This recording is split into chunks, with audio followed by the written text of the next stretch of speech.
කපා සඳපාන විලාසේ ආලනුර පෑන් ඔබ පිටගම් යන්නේ නාන තොටේදී නෑරිලු කරන්නේ කොඩු නුඹේ අතන මට හිමි වන්නේ මදිවට පෙරමින් මංගෙන විදින්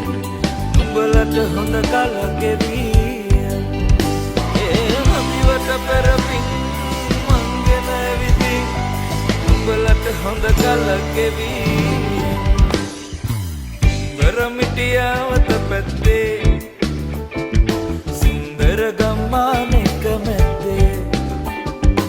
අන්දරවට කවයි උන්නේ ඉන්දර වගේ හිතගත්